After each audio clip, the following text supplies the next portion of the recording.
Good afternoon, everyone, and welcome to our July Teaching and Learning meeting.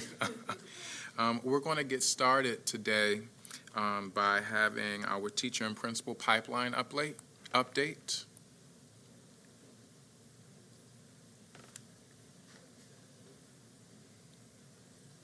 Welcome to the start of a new fiscal year. Exciting. Happy New Year.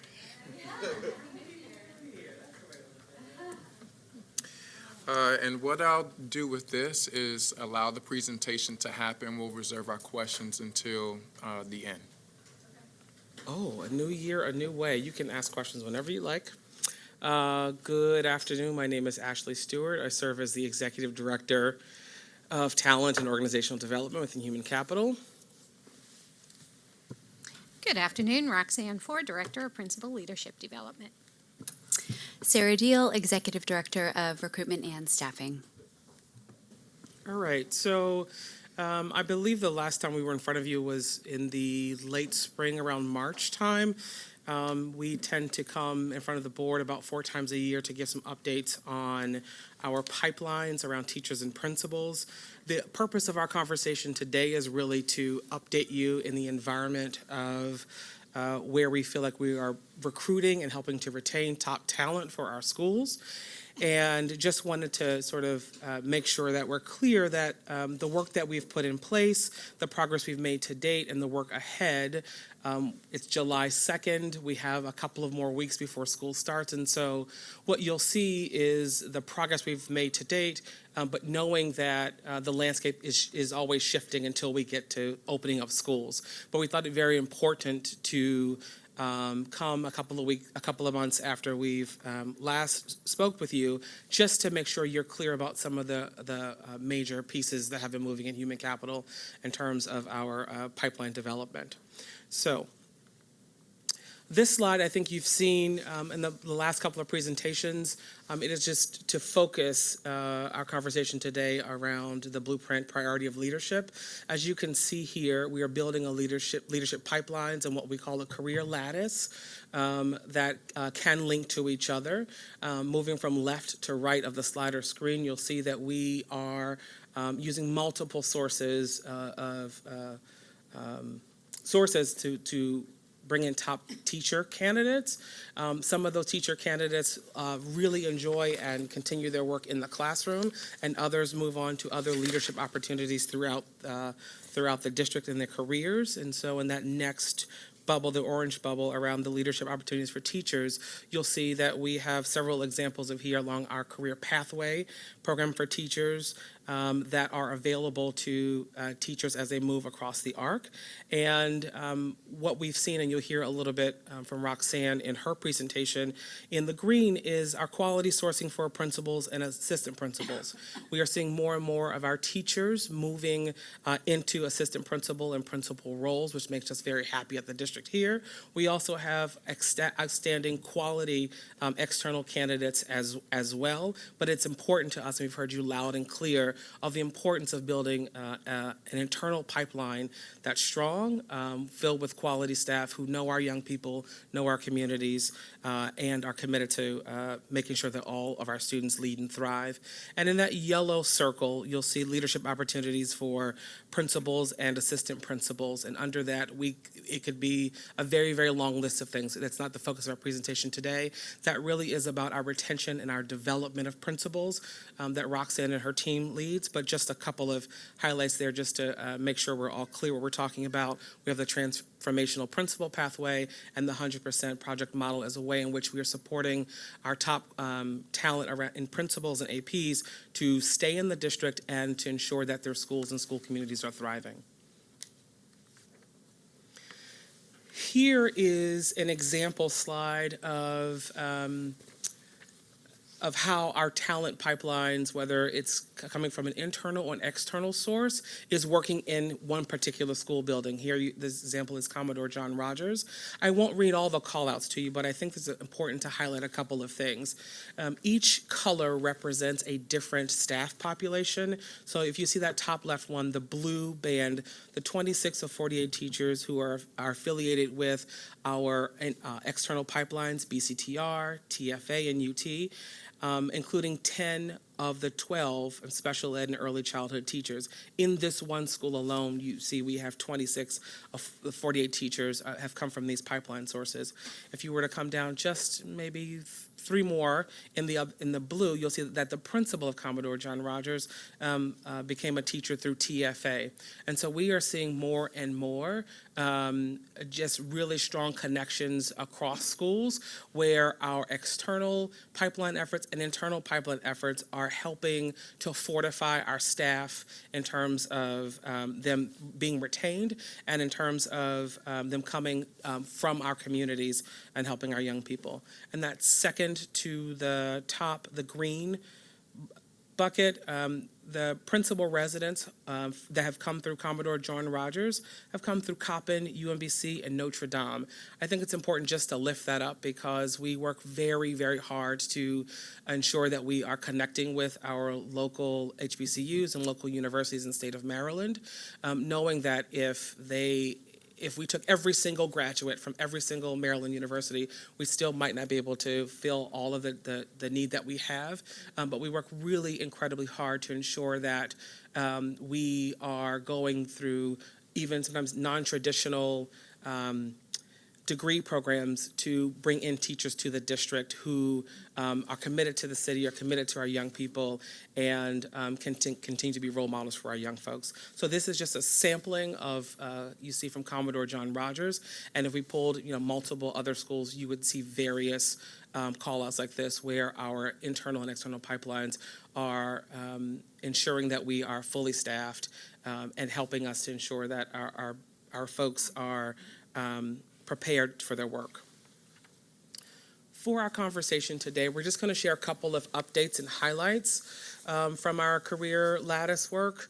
We'll talk a little bit about the principal pipelines. Roxanne will lead that, and then Sarah Deal will talk to you about teacher pipelines and where we are in terms of our recruitment efforts to date. And then we will end our presentation with some update on the final report from our year-long effort with the Black Teacher Recruitment and Retention Working Group.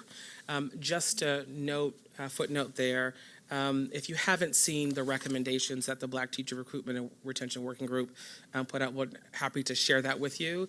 Their policy recommendations were centered on 4 key areas for the district: certification, mentoring, pipelines, and data.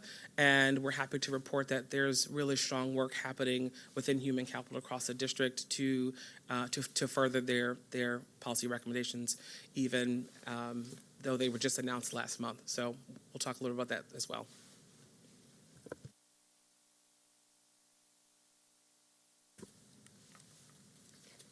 Okay, we're going to begin this afternoon with the principal pipeline.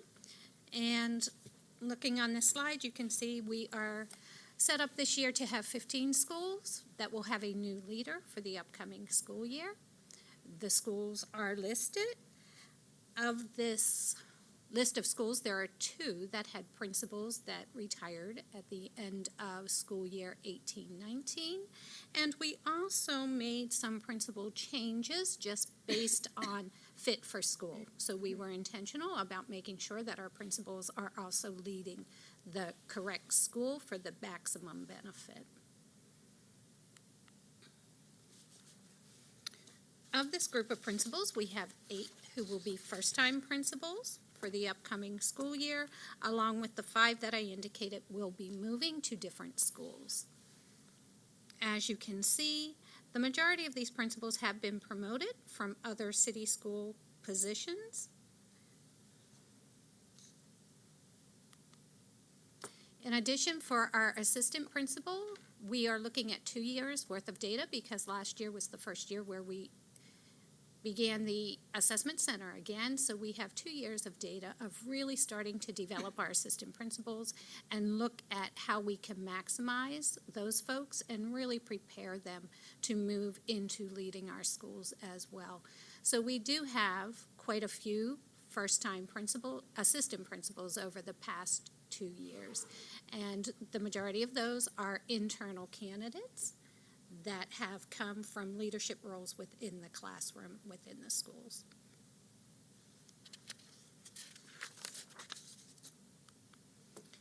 In addition, we also have the partnership with new leaders around the Aspiring Principals program that will continue. We are looking to make sure that we are very strategic in the site selection so that all of our resident principals are being mentored by a strong sitting principal who can best prepare them to step into that role. We also have a 2-semester residency program so that they have experience at multiple schools, because we know that our neighborhood schools are very unique based upon the communities in which they serve, and we also want them to be experiencing a variety of leadership styles as they begin to develop their own. We also looked at this year at the residents from last year who were not placed. We had limited opportunities for principal vacancies, so we wanted to be strategic in continuing their development. So we have this year for the first time a second-year residency that they will be doing as we prepare them to step into the role next school year. We really started to evaluate if we have developed them for a year, we believe they are the correct people, then we need to make sure that we continue that development and place them in our schools. We are also looking at this model to be a 2-year program, meaning as they do what used to be called the Emerging Leaders Program, it is now the year 1, and then the Aspiring Principal, the year 2, really preparing them for a 2-year program with the full intention of, I'm in this program to move into the role of principalship. So we want it to be very intentional.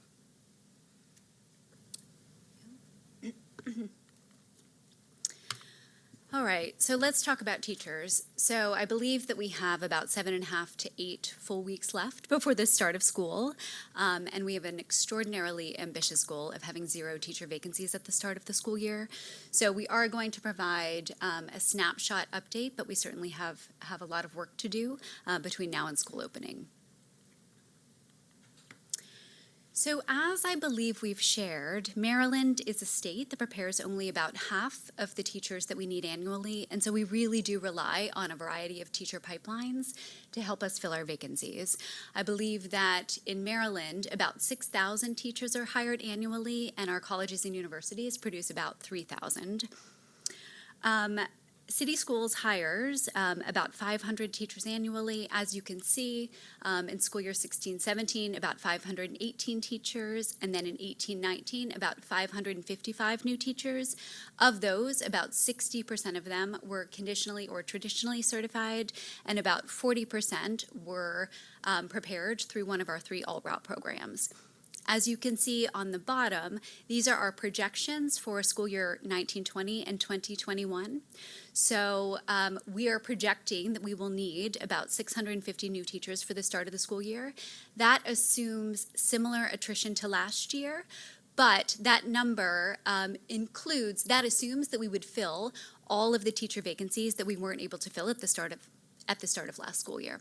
I believe that we opened last school year with about 100 teacher vacancies. So were we to fill all of the teacher vacancies, assuming similar attrition, we would need to hire 650 teachers for the start of this school year. All right, so we anticipate about 225 to 200 new teacher recruits from each of our 3 alt-route programs. That's Urban Teachers, that's Baltimore City Teaching Residents, and Teach for America. This is a recent picture of the BCTR cohort. As I believe you're aware, the Urban Teacher Residents recently completed a year-long residency as they matriculate to become teachers, and both TFA and BCTR are currently participating in their pre-service training or their institute. within our city schools and I believe in Philadelphia, respectively. All right, so this slide shows teacher recruitment sources over time. So from 2012 until projected data for 2019 and 2020. So as you can see, it's broken up in the percentage of IHEs, so recent hires from our institutes of higher ed. That includes conditionally certified teachers. So for example, in 2018, we hired 367. 40% of those were conditionally certified teachers. The difference in the number of new teachers that we hire comes from our 3 all-route programs. And as you can see, the percentages have changed over time. So from 2012 to 2014, approximately 50% of our teachers came from IHEs and all-route programs, whereas in 2018 and projected into 19 and 20, about 64% are coming from IHEs and a lower percentage, about 36% are coming from our all-route programs. All right, so urban teachers.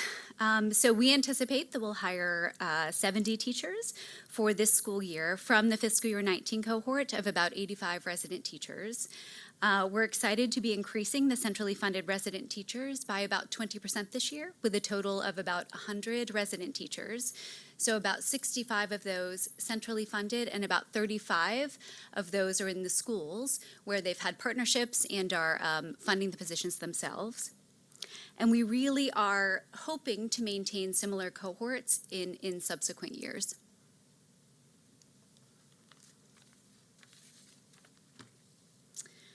As you can see here with BCTR, we'll hire about 75 teachers for this upcoming school year through our contract with BCTR. We had to be very strategic in our funding, and to be very clear, we were concerned that we may not be able to afford BCTR, and so we were very thankful when we were able to leverage concentrations of poverty funding to be able to continue our partnership this year, to be able to place and support about 75 teachers. Similarly, with Teach for America, we'll bring in just over 80 teachers for the upcoming school year. And what is new this year as well is that we're leveraging title funds and concentration of poverty funds in order to be able to continue this contract. And we are funding this contract with about 75% Title I dollars. This percentage is only slightly higher than the historical placements for core members in Title I schools.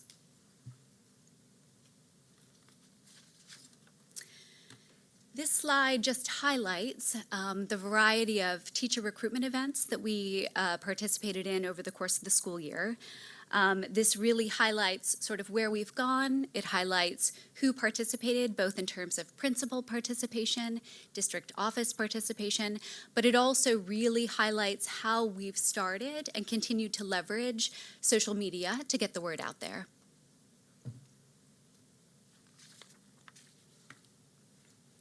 And then finally, as I shared, so we hired more than 555 new teachers for the 2018-19 school year, and a majority of our schools had no vacancies. So as you can see, 140 is the number, it's the increase in the number of teachers that we hired last year. We have already identified to date 325 external teacher hires for this upcoming school year. As I've shared, we anticipate bringing in 100 urban teacher residents for the start of the school year. We'd like to increase our on-campus recruitment events by 25% for the upcoming recruitment season. And then $80,257 is the maximum initial salary for veteran teachers. We amended the salary scale, I believe it was last year, to account for additional years of experience in order to be able to attract more veteran teachers to city schools. The external teachers, are those coming from the colleges and universities? Is that what you mean by external? Both. So colleges and universities, but this would also be commitments from Teach for America, urban teachers, and BCTR in that number. in the external? In the 325. Thanks. Sure. All right, so now I'm going to turn it back over to Ashley for the Black Teacher Recruitment and Retention Working Group. So as I shared earlier, the school district has been working with a group of advocates, community members, teachers, staff here, school administrators to explore ways that we can continue to recruit and retain our Black teacher workforce. We also combed through a tremendous amount of data that showed that on average, we are trending much better than national average around Black teacher retention, with about in the range of 40 to 40, I think 5% of our teaching staff identifying as Black or African Americans. We are trending well above the national average, but we also recognize we have a long way to go in terms of making sure that our teaching force and staff also mirror and look like our student population as well. So earlier last month, the working group reported out on its efforts, which combed through data, engaged research and experts locally and across the country on 4 policy areas and bodies of work that the district could take up to better recruit and retain Black teachers, for which I've mentioned before: certification, mentoring, building stronger pipelines, of which the para pipeline is part of that, and looking at disaggregated data by race with more frequency to uncover disparities. I will say that while this report came out, there were several movements within human capital where we felt like we had strong enough data and information to begin to act on the recommendations before the June report came out. One such example is our work with bringing in retired mentors to ensure that we are covering and making sure that all of our new teachers have quality mentors, especially in our hard-to-staff schools. Another is ongoing work that I believe we updated the board on, work with Tracy Falk of the BTU in building out our para to teacher pipeline, that with all the good intentions and work that had been put in, did not yield the number of para to teachers that we were looking for. Nonetheless, we have committed to really refreshing that program and breathing new life into it. So here you'll see a 14-member, what we call a core team. These were the core folks, including our own Sarah Deal and Jeremy Grant Skinner, who were part of weekly conversations that were internal to the group that really helped to develop the recommendations that you see in the report. As I said earlier, there were many, many more teachers, advocates, administrators, community members, and parents who participated in the public sessions that were held monthly. And finally, you'll see on this slide the group's teacher pipeline recommendations that are germane to the presentation we just gave. So they are asking and requesting that we provide funding and cohort mentoring for paraeducators who, like as I said earlier, who wish to become teachers, so that at least 20 paraeducators can become certified to teach annually through our new targeted program, that we maintain a full-time, full-release Baltimore Teacher Union staff, Ms. Falk, who is the current person, focused exclusively on supporting those paraeducators. And third, that we spend time with a variety of stakeholders to really reimagine and reshape the Teacher Academy of Maryland program and CT education program that prepares future teachers. I will finally say in closing that there are local foundations and funders who have also expressed interest in helping us to explore ways for the district to create sustainable programs that fortify our pipeline efforts, especially for our Black teachers, because they also have related interests from their either constituents or through their benefactors. So that is the presentation we have for you today. I'm happy to answer any questions that you might have. Thank you so much. And I appreciate yes ma'am, I appreciate the work of that Black teacher recruitment group. I came to listen to their findings, and I thought it is something very progressive for us to kind of facilitate, especially in an urban school system and environment. So I appreciate the work that you all are doing. Commissioner Bondima, Dr. Bondima. Thank you. You're doing an excellent job, so we've been watching how well you're doing. I'm just curious to see which journals and which news articles, and different places that you advertise for when you're searching for African American teachers. Teachers in general. Do you know offhand which ones? And I was real curious to see, if you do know, do you advertise in a which journal? I'll think of the journal anyway. But which journals do you advertise in for teachers? Are you familiar? We can find later if you don't know.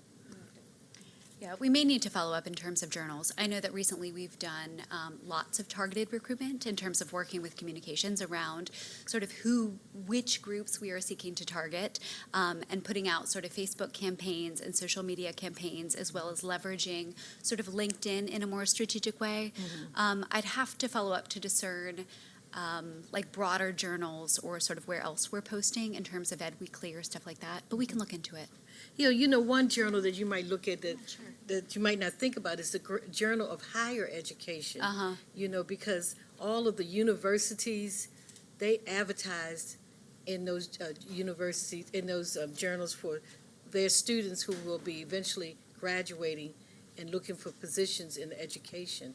And it might be a location that you might not think about, but you usually get some really quality people, that will read those journals and contact the office. Yeah. That's just one, but there should be a number. I'm just curious, because they have a lot of journals out there just for educators, for teachers, urban education. So you might want to look into that. Yeah, if we'll you look have into not it. already done so. Yeah. Thank you. Thank you. Thank you. Commissioner Chinya? Two quick questions. One, and I noticed it when we were doing some of the PEPs, a couple of the principal residents that moved into assistant principal positions. Is there a particular reason for that? Because I know they were preparing to become principal. Was this maybe because they needed additional time, or is this a request on their part, or how is that determination made? Yeah, the majority of those who moved into the assistant principal, they did so at their request, a feeling that they needed another year to really be prepared. Okay. And obviously, we want to make sure we set them up for success. Okay. And then my second question is around the mentoring. Just as a retired educator and being around a lot of retired educators who ask ways that they can help, is there a process for folks who may want to apply or to be considered for mentoring? Thank you for that question. That gives me an opportunity to shamelessly plug. I would say that there is an application process, and I believe it's currently open and can get you that information if you'd like to share it with folks. And what we're looking for are folks who are newly retired, who have had a track record of success here in our district, and have both the acumen and demonstrated competency to mentor and to coach in a full-time capacity. Those folks would be sort of district office employees, but distributed to our Title I schools, where we're finding that we have sometimes a higher number of newer teachers in a building to provide support there. But yes, we are looking for, if you've got great people that you know would be helpful to that core, would be certainly follow up with the information on how they can apply for that role. Thank you. How much would that cost us? You talked about you already started to initiate some of the recommendations from the work group. With that mentoring piece, to Commissioner Chinya's point, are we projecting costs for those mentors coming back? Is it specifically for the paras, or is it for new teachers in general? And is there a cost associated with that? I know it is. So what I was referring to was the retired mentoring program for new teachers specifically. I think the way that it is being paid for is through existing budgeted funds in human capital. Part of the work that we've been able to flank and move thus far has been because we've had such really tight-in connections with the Black Teacher Retention Working Group, and so sometimes I would attend, sometimes my staff on the mentoring side would attend as well, and we worked very symbiotically, and we realized that as we were trying to expand the scope of our initiatives and strategies, they had amazing ideas about how we could do that at very low cost, in some ways no cost ways. And so part of this has just been to shift our strategy and moving some of our strategic resources around so that we would love to have way more than I think the 6 we have funding for, but that's where we are now. And so it's been basically using existing funds. This is being provided through Title I, however. And so the Title I funds, that's where we're deploying them to Title I schools. And hopefully we can leverage those external partnerships that you were talking about to perhaps support some of that mentoring work as well, in addition to the the leadership pipeline that you were talking about. So that answered that question for me. What I didn't hear much about was how we're developing our young people, our students at the high school level for careers in teaching and education. I think that it could benefit us to perhaps partner with the CTE programming as a way to encourage young people earlier on to go into careers in education.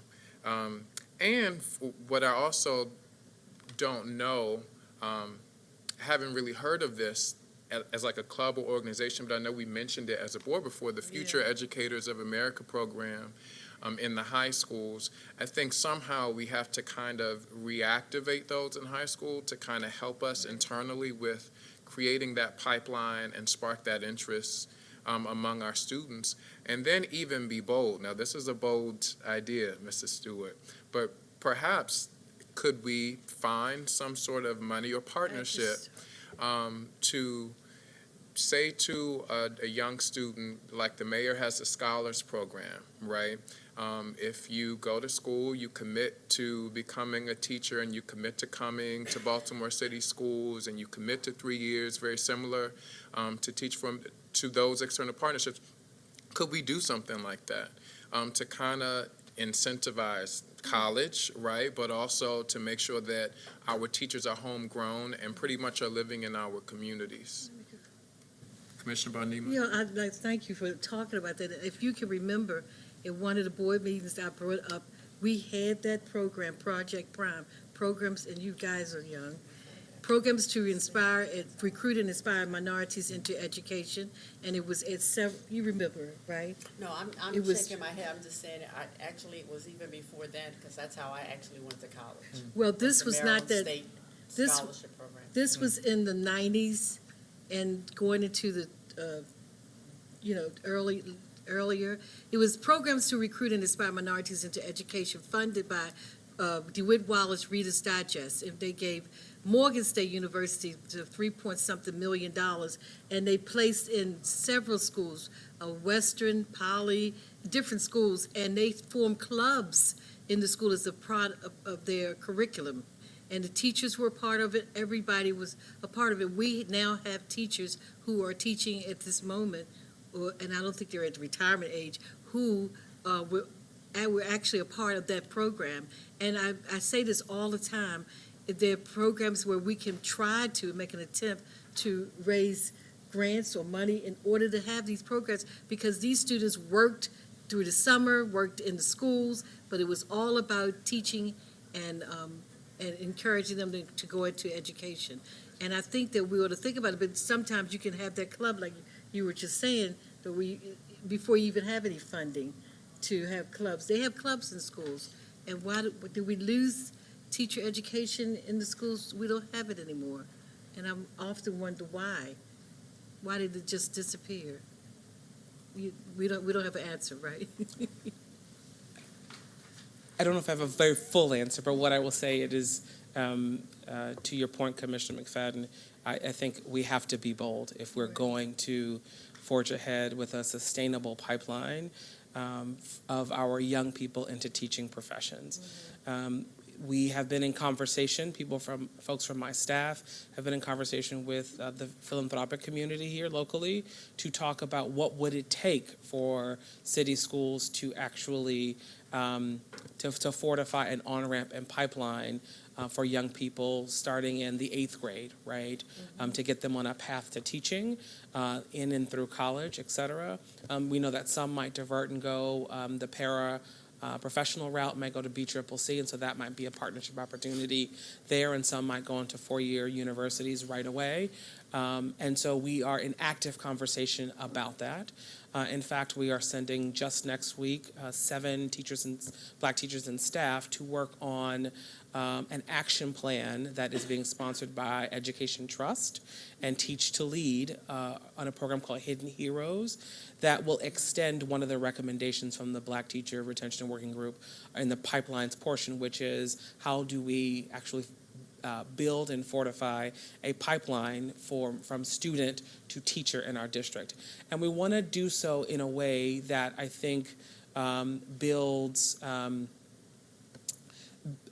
our capacity to be able to continue it as a district. And so it's not some external entity or it's not a partner organization, but we're trying to figure out the best way for this to live within the infrastructure of the school district, because it's wonderful for us as we're trying to build a teaching core. It's wonderful for students and the communities as well. So it's like you took a page directly out of our strategic plan that we have in human capital around figuring out what's the best way to create something sustainable and something that creates a really strong reinforcing loop for young people to continue to invest in their communities. I love the Ed Trust. I think they're a great organization. They're very data-driven, so I would be eager to hear I would be able to hear like some takeaways from the group that you all send. Maybe the CEO could provide that maybe in an update at a board meeting if that's possible to kind of hear that. And I think that I keep actually that Black teacher recruitment at the forefront of all of our brains. I think that'd be nice. How many teachers did we retain from 1819? So I believe that the teacher retention rate for 1819 was about 85% in the aggregate. Okay. Which I believe is as high as it's been in the last 6 years or so. Great. On slide 8, it goes through the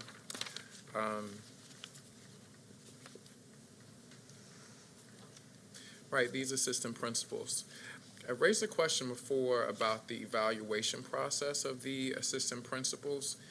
Could you talk a little bit about that? And then also, with the resident principals coming in from new leaders, how is the process for their selection? Are we selecting principals that already have multiple experiences under their belts? Is it I'm sure there's a large scope of a process that you do, but I'm curious to know that because if we're hearing that some of the residents don't go on to assume the principalship, perhaps because they don't feel ready, or you all have changed the program as it has been historically to have the residents do 2 different school placements throughout a school year. I'm just curious to know how they are chosen to be a part of that resident principal program, because I would think that they would have multiple experiences prior to coming, but I'd like to hear more about it. To answer your first question around the assistant principal evaluation system, that is being worked through right now and looked at through the employee evaluation team for what that may look like moving forward. So I'm going to leave the experts who are developing that to answer that. As far as the residency program, when we looked at the residency program, we had the emerging leaders, and then from the emerging leaders, it was It was a process based upon the work that they did with new leaders, based on their presentations, and based on an interview process. The interview was conducted in conjunction with new leaders and city schools, so there was representation from both on who would best be ready to move into this role of the aspiring We're having trouble principal. hearing you, Ms. Ford. Let me speak a little louder. Is that better? Yes, it is. Okay. So it really was the process through emerging leaders of working with them, the presentation that they did through emerging leaders, and then an interview process. The interviews were conducted with new leaders and city schools both present at the table so that there was input from both based upon a rubric. So that was the process there. Moving forward this year, we did have a couple of residents who were not placed because of the vacancies that were available within their grade band that they were best suited to serve in. So we are moving into a 2-year residency for them. We do not want to stop developing them. We want to make sure that we are supporting them this year to be ready to move into that principalship in the correct school next year. I appreciate that. I heard a few things from a few of the principals that were mentors, and I know that they were planning on having conversations with you about the experiences of their residents. I'm not sure how it went, but it sounds like you all are working toward making sure it's a meaningful experience for all of those that are participating. I do think that as a system, we have to do better with the way that we shift particularly assistant principals around, in my opinion, because it kind of takes away from the relationship building that a leader is able to do and their development also. But I think we'll hear more about that in the evaluation process in a few weeks. But like moving school leaders, I know for reasons that they often have to be, I'm guessing based on priorities.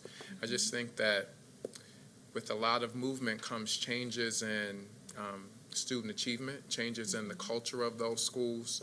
So I think it's important that we keep our eyes on that and how our leaders are developed, and perhaps if their development will be dwarfed by them moving so much. It's just a thought that I had. Thank you. So if I could just add one point Sure. on one of the things that you raised, Commissioner McFadden, about the principal pipeline, just to give you all just a bit of a preview, we plan to present a more full principal pipeline update to the full board on July 23rd, 2019. So we will make sure that these questions surface on the slides as well. Appreciate that. One of the points that you made was about the shift from principal residents being in one school the entire school year. And so I think before Ms. Ford or myself came to these district positions, the new leader program was one in which anyone in the district could come and, with meeting certain criteria, of course, could come and be trained and be developed as a leader. And it didn't necessarily mean I had to raise my hand to go and be a principal. With Ms. Ford coming in and some strategic shifts, we've now tightened that model to be one where we need day one principals. And so we have changed that requirement and said to people as they're entering the program, if you are interested in just leadership development, we might be able to find you something else if you want to stay in as a teacher or some other position. But if you're interested in being a principal in Baltimore City Public Schools, this could be a particular route to build your competency and capacity to do so. In so doing that, what we discovered is that we don't always have a perfect picture of the vacancy landscape for principals from year to year, and so we need to build a large and robust pipeline and to make sure that people are ready to be deployed wherever the need is. And so our best thinking, and also thinking from other school districts around the country that Roxanne and I have learned from through a KIP leadership program that Jeremy mentioned last time he was here giving this presentation, we have learned that one of the best practices is to give resident principals multiple experiences multiple schools, maybe one in a Title I environment, a non-Title I environment, different neighborhoods and communities, so that wherever they're deployed, wherever they end up landing as a principal in the first couple of years or throughout, hopefully, a very long, prosperous tenure within the district, that they will have had a set of rich experiences that allows them to see, size of school, different communities,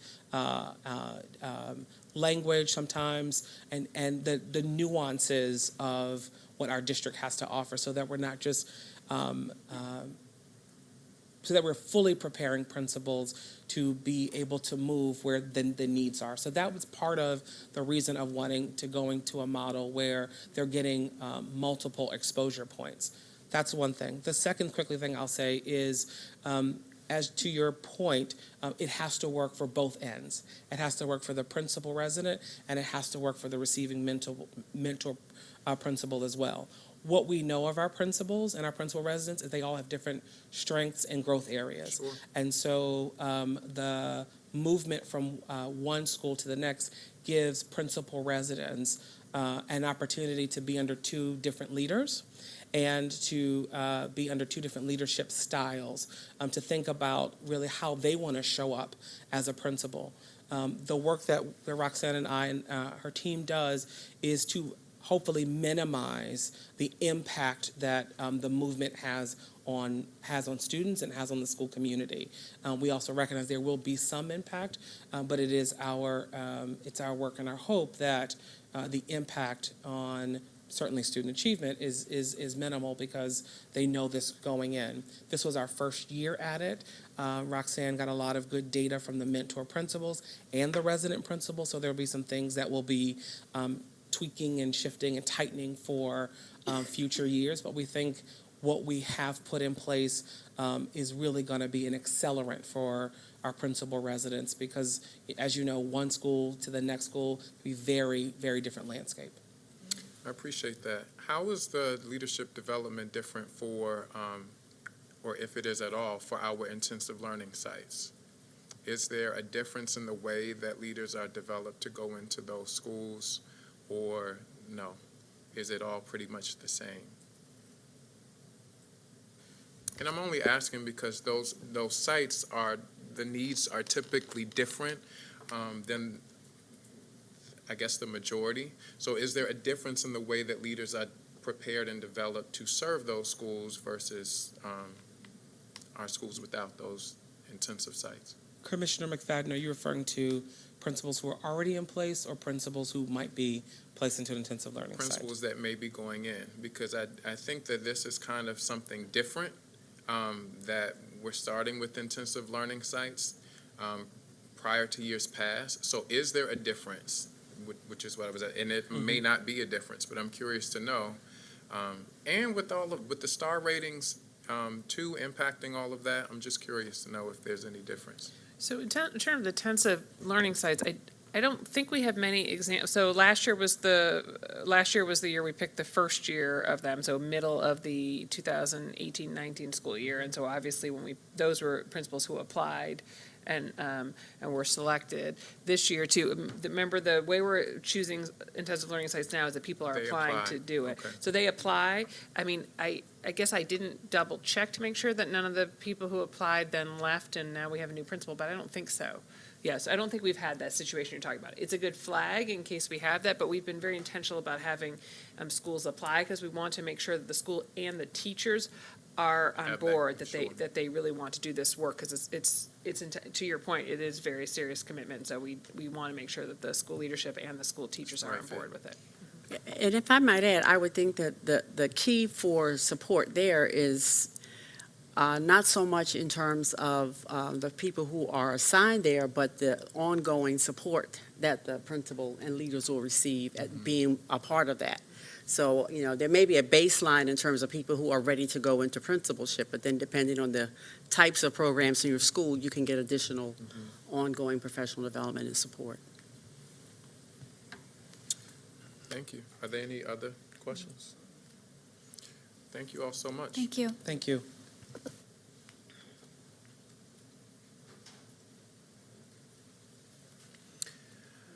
think we are ready for the procurement items.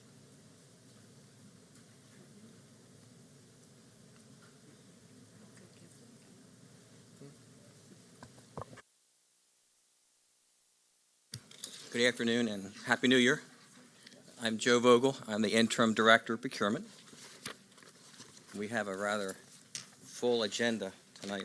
So I'll let it move along. I just want to also say thank you for being with us last week in the you're annual welcome. meeting, and the work that you did there it was quite helpful to the board. Thank you.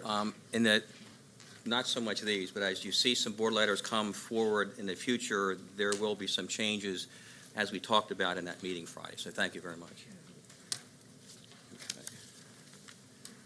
All right, the first item is a contract with the Baltimore City Mayor's Office of Employment Development to support Youth Work Summer Workers Program. The Youth Works program will provide the hiring of 60 youths here at the district office. The total contract amount is $96,000. It's the same as last year, by the way. And the contract term is July 1 of 2019 through August 2nd of 2020, excuse me.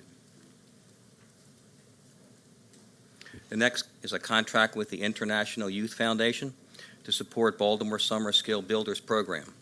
It's a job readiness program that serves a portion of students participating in Youth Work Site.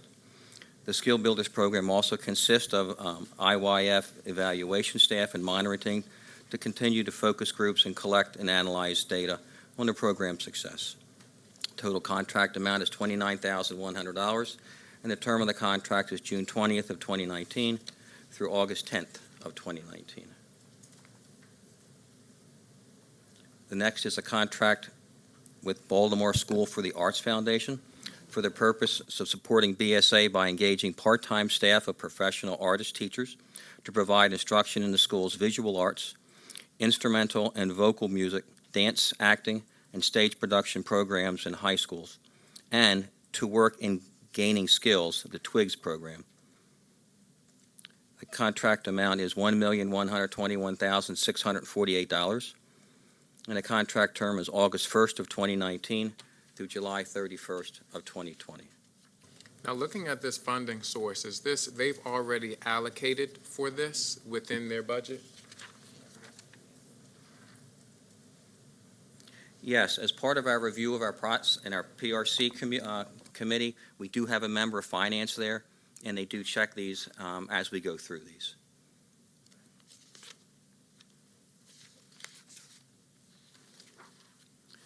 The next is a contract to award to 5 mental health agencies: Hope Health Systems, Johns Hopkins Bayview Medical Center, Time Organization, the University of Maryland School of Mental Health Program, and Villa Maria Continuum, to provide expanded school mental health services in city schools.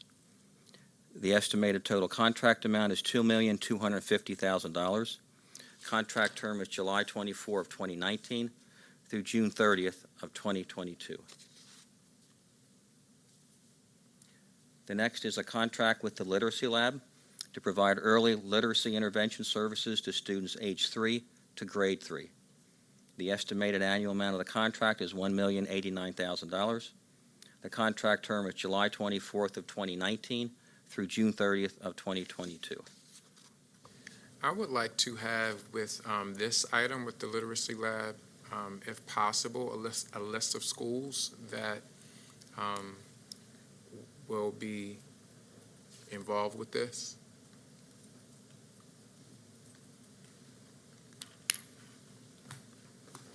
We can provide that. Thank you. Only because I'll be here for a little while longer, and I'd like to see, to kind of track them myself if possible. I know you all will do it, but I'm just curious. Thanks. Okay. The next is a contract with the AARP Foundation Experience Court Program to provide literacy tutoring for students in grades K to 5. The estimated annual amount of the contract is $600,000. The contract term is July 24th of 2019 through June 30th of 2022. And Ms. Jones, I'll ask the same for that as well. Sure thing. Thanks. The next is a contract with the Bell Foundation to provide after-school and summer learning opportunities for students in high-need schools. The estimated annual amount of the contract is $500,000. The contract term is July 24 of 2019 through June 30th of 2022. I have a question about, and this could just be a part of my ignorance, but why hasn't the after-school program attached to Bell been evaluated for ESSA effectiveness? They did not provide that evidence to the OAA team at the time that they submitted this proposal. So generally, what does that mean? It could mean that they just still need to do that. It could mean that they don't currently feel that they have that level of evidence. I'll say just qualitatively from reviewing a very large number of these over the past few months, it's definitely pretty common for after-school programs to not have an ESSA level right now. I think it's a harder type of program for them to track in a meaningful way than a summer program where you're controlling the entire learning environment for a student for a designated period of time. But we do want to see the relationship and impact on student achievement with all of the programs. So I just think it's something to consider. It was a flag for me. Yep, and if they don't have that evidence, that will preclude schools from using certain fund sources for those programs that they may have been able to use in the past. So it's something that we're encouraging vendors as they have the data available to submit it on an ongoing basis. There's nothing that would prevent them from tomorrow from submitting new evidence to be reviewed by our OAA team to get that ESSA level noted. But right now, I think they just don't have the information. Commissioner Chinya? Yeah, I'm just for clarification, that is this is Bell part of our current summer programming? Bell is not doing part of the district-run summer programming this Okay. year. They are doing, I believe, some summer programming contracted with individual schools. With individual schools? And then Okay. their after-school portion of their work is school-specific. So there are certain schools that use them either through the community schools model or just contracted separately on their own. Okay. Okay, the next item is a contract with Reading Partners to provide early literacy intervention services for students in grades K through 4. The estimated annual amount of the contract is $540,000.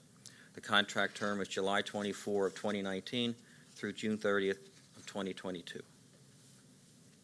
Are these 16 schools the same schools that demonstrated growth previously that have been selected for this? Or are they different schools? These are, I believe, 15 repeating schools and then one new school for next year. They're adding a school. In that new school, how might be going too deep, but how would they select it? So they typically do, it's a balance of school-based interest. So schools will reach out to them throughout the year and say, that they're interested in potentially adding programming. And then they also work with the literacy team at the district office to try to balance where we perceive the greatest need to be because they don't have endless capacity. So for example, this year they shared they had capacity to add one more school site for next year.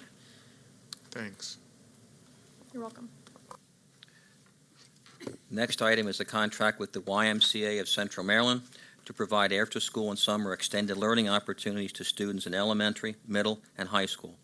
The estimated annual amount of the contract is $300,000, and the contract term is July 24 of 2019 through June 30 of 2022.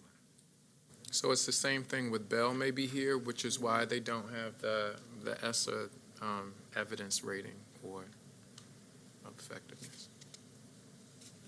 That's right. They did not submit evidence to be reviewed. Okay, thanks. The next item is a contract with Code in the Schools to provide computer science and related programming. The estimated annual amount of the contract is $270,000. Contract term is July 24 of 2019 through June 30th of 2022. I personally think that the evidence of effectiveness in this particular letter is vague. How many schools are we anticipating to participate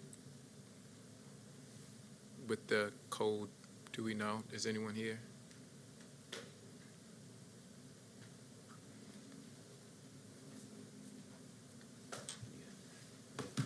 And I say that it's vague because I'm looking at the, can you talk to me about it a little? We can get the list of schools for you for that particular item. I don't have it with me right now. But with all of these, it's just important, I think, to see how these programs or these procurement items are going to impact student achievement, I think, ultimately. And just to see that students are using computers more, I mean, that's a part of what the evidence says. It's just it's vague. It would be helpful to see a little bit more on how this is actually supporting achievement for young people.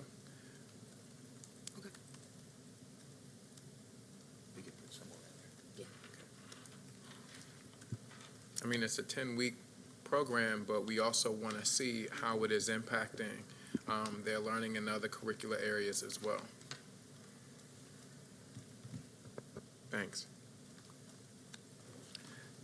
Next item is a contract with Humanin to provide career placement services for students with disabilities through its Start on Success program. The estimated annual amount of the contract is $75,000. Contract term is July 24 of 2019 through June 30 of 2022. The next is a contract with the University of Maryland of Baltimore County to provide college and career exposure and cultural setting services through its Shriver Peacework Fellows Program. The estimated annual amount of the contract is $307,182. Contract term is July 24 of 2019 through June 30 of 2022. Now, this is just for our 100% schools? That I need to find out for you. I do not know. Mm-hmm. And if that's the case, similarly with the previous one, it's not enough evidence of effectiveness. I know that the 100% project is a wonderful program, but it would just be helpful for an educator to see how it is, and I think for the full board to see how it is impacting the overall programming of those individual schools, particularly now if we've added ACE, and if there's another school that has a middle school portion, I think Hartford Heights, how the program is impacting the middle and high grades. It will probably be the next time around we would have to see this, but I think the evidence of effectiveness is vague in this board letter also, in this procurement letter. Okay. We will try to improve that before we bring it back to the board. I appreciate that. The next item is a contract with Amplify for the purchase of their ELA curriculum for grades 6 through 8. The estimated contract amount is $468,100. The contract period is July 24 of 2019 through June 30 of 2022.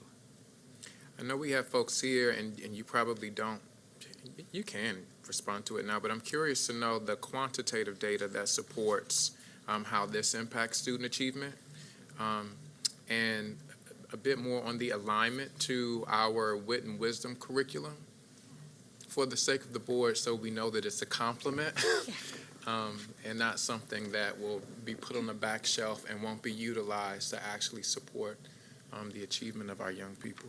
Yep, sure. Good afternoon, Board. Ashley Cook, Director of Literacy, Languages, and Culture. So the Amplify ELA 6-8 curriculum was started off prior to our adoption of Wit and Wisdom, before we knew as a district that we were going to go full K-8. There was an opportunity that we had with our partnership with Amplify to offer a 6-8 curriculum in the event that we would have just adopted K-5. So every school that was K-8 had an opportunity to come hear about their curriculum. It did receive green lights from Ed Reports, just like Wit and Wisdom did.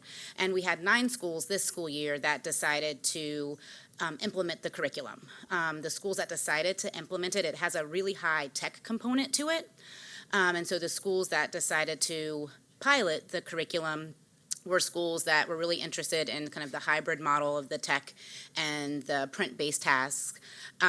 So out of those schools, we had a few that were 21st century schools or schools that had access to the technology. Moving forward, we have 8 schools that are going to continue to implement it. And while we currently don't have quantitative data as we're waiting for the official park scores, I can share that anecdotally, I've heard from at least 3 of the 9 schools that implemented this year, where they have seen in their preliminary school-based data increases in their 6-8 park scores.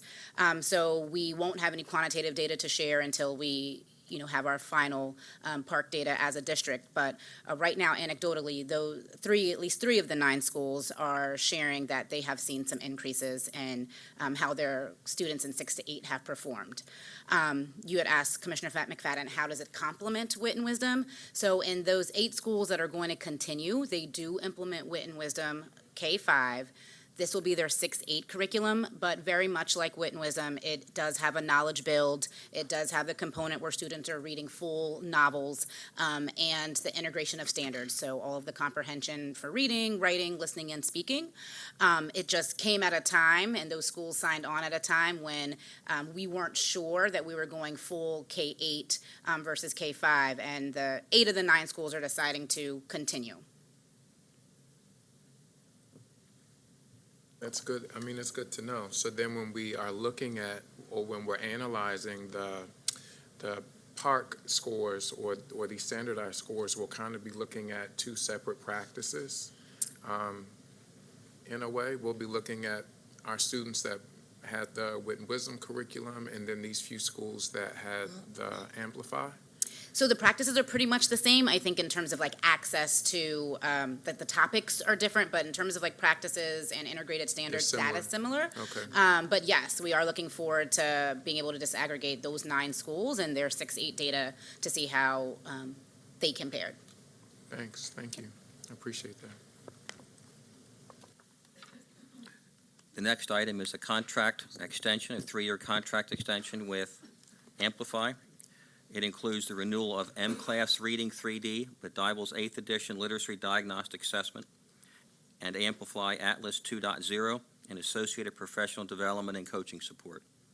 The contract extension is necessary to allow city schools to continue to use the Amplify M-Class Reading 3D Literacy Diagnostic Assessment through school year 21-22. The estimated annual amount of the contract is $550,000.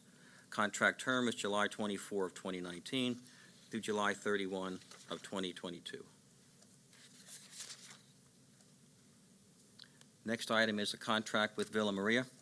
This agency provides specialized instruction-related services and administration to identify city school students in kindergarten through 8th grade with IEPs. The estimated contract amount is $452,178. Contract term is July 1 of 2019 through June 30th of 2020. Next item is a contract with Loyola University of Maryland to provide facility space to Baltimore City Public Schools for professional development training. The estimated total cost of the contract is $70,000. Contract term is August 1st of 2019 through July 31st of 2020. Next item is a contract piggyback from Grapevine Colleyville Independent School District with a company called Voyager Sopris Learning, and is to provide language essentials for teachers of reading and spelling. It's a multi-day professional development series with corresponding resources and materials. The estimated contract amount is $314,940. The contract term is July 24th of 2019 through June 30th of 2020. The next item is a contract with Riverside Insights to purchase test materials, including kits, associated protocols, and test forms. The estimated total contract amount is $300,000. Contract term is July 24 of 2019 through June 30th of 2022. The next is a contract with 11 different agencies to provide services at 11 Baltimore City Judy Centers. The estimated total amount of the contract is $1,433,854, and is paid entirely out of FY20 Judy Center grants. I have The a quick. contract, sorry. Go ahead. Finish The up. contract term is July 1 of 2019 through June 30th of 2020. I just have a question.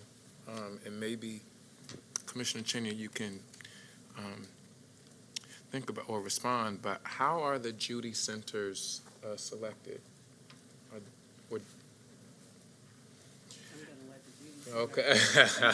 No, because I mean, I was around when they started and love them, but I'm going to let the Judy Center folks tell you how they're selected. I see that they are geographically kind of spread throughout the city, but I'm just curious to know how they're actually how they're chosen.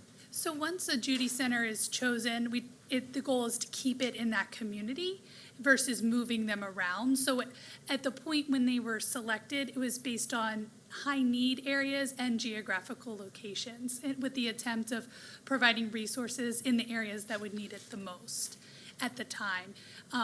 There's an argument can be made, many schools could use that resource, but with the 11 we have, that seemed to be what made sense at the time when they were initially opened. So these are the same Judy Centers that we have generally had, with the exception of some of the, for example, like Arundel is now a 21st century school, but I'm sure that they had a Judy Center in Cherry Hill prior to this. So you keep the program there at that new school, and plus it's a school that focuses on early childhood development. Yes, when Arundel was just by itself with just, they had 2 pre-K classrooms at the time, they were a Judy Center, and now they inherited a larger community, so they're actually able to serve more children there.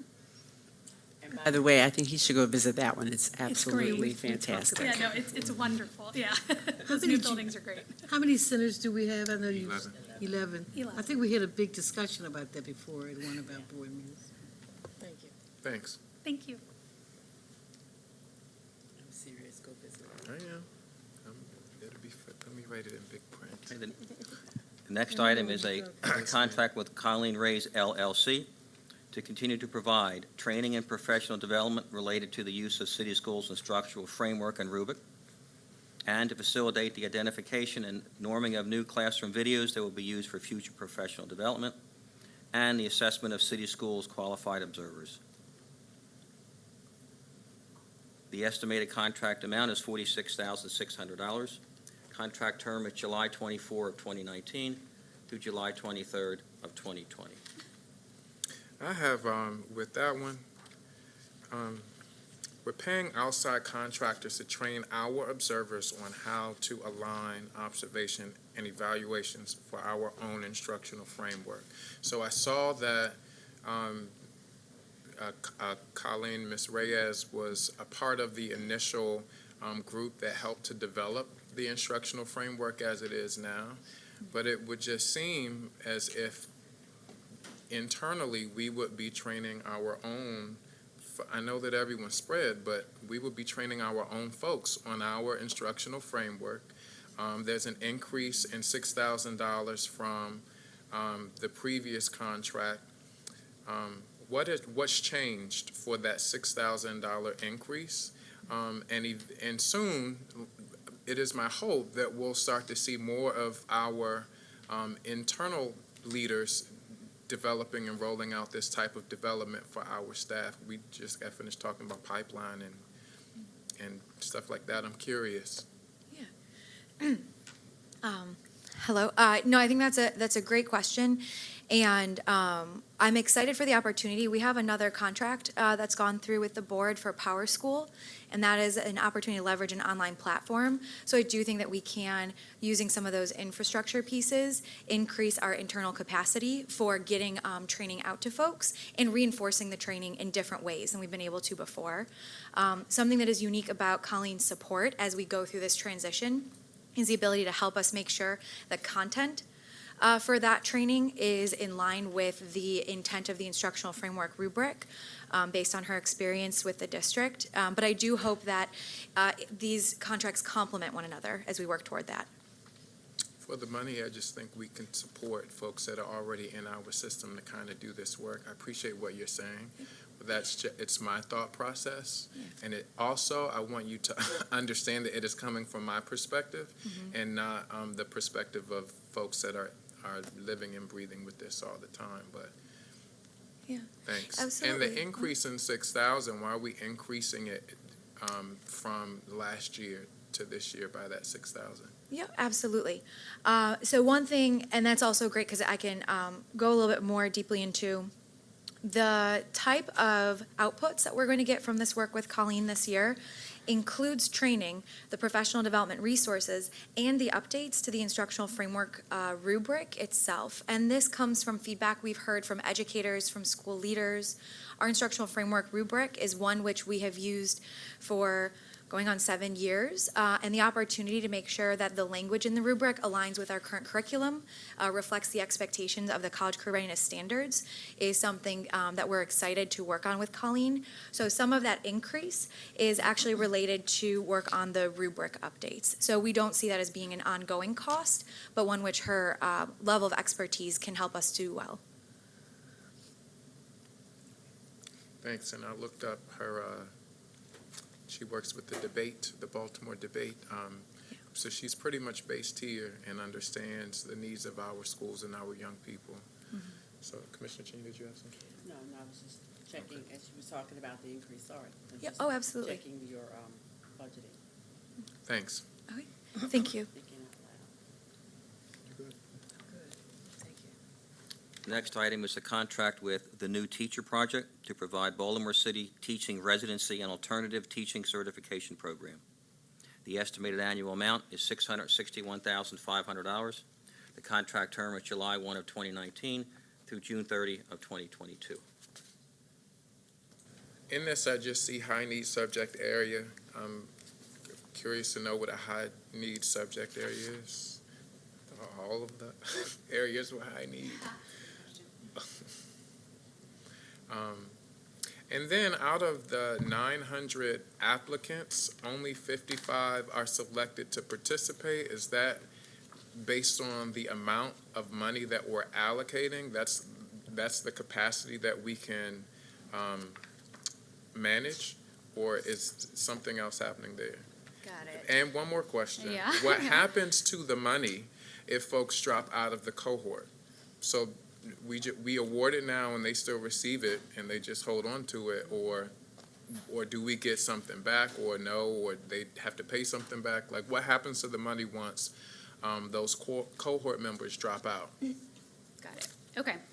So for the first question, we consider high needs content areas to be those that are traditionally difficult to recruit for, such as math, science, special ed, I would say Spanish, ESOL. Those are what I would consider high needs for the purposes of this contract. Sure. So I think the next question is really inclusive to BCTR. I think that it's a couple of things. I think that the 900 applicants, whittling down to the number of residents who start, is a couple of things. I think one, it is the folks who make it through their selection process, right, and are actually welcome to start BCTR. But I think the second thing too is the number of residents who actually end up starting pre-service training and then matriculating to the start of the school year. So I think that BCTR has been working over the last couple of years to increase the numbers. So 70 actually is on the lower end. They would love to bring in a cohort of about 115, and in fact, that's their goal for this year. Okay. Right now, I think that there are about 150 residents who are starting pre-service training, so that puts them on track for a much higher number. But I think that they would love that. So I think it's a combination of the selection model, but also who is actually able to commit to the program, not our number of 661,500. And then the third question is that, so the contract amount is for the recruitment, the pre-service training, and the support.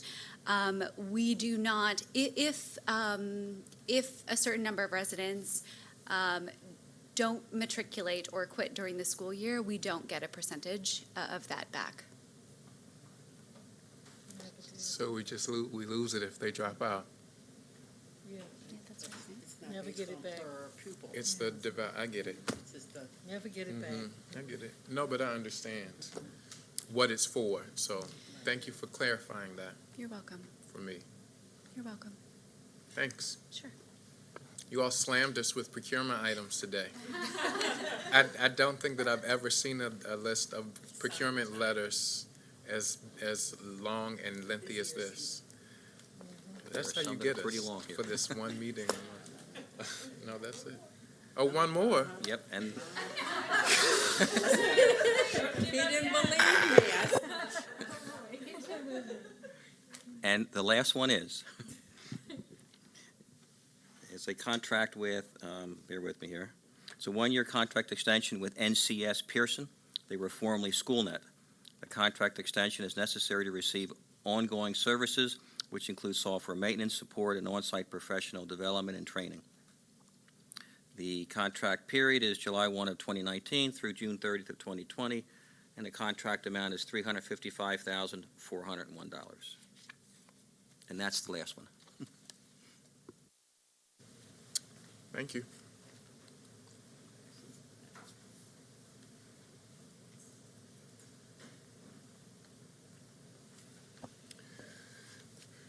Any other person have a question? No one signed up for public comment, and I don't think that we have any community members today. I think everyone in the room is staff. So good to see everyone. Enjoying the summer. Our next Teaching and Learning Committee meeting, for those that are watching or listening or just in the room, will be on August 6th, 2019. So we're looking forward to hearing about our end of the year data from this previous school year and a few other things. If that is it, I'm fine. Anything else for the good of the No, group? I'm good. So we are adjourned today, Teaching and Learning at 4:53. What was it? 4:53 p.m. Thank you.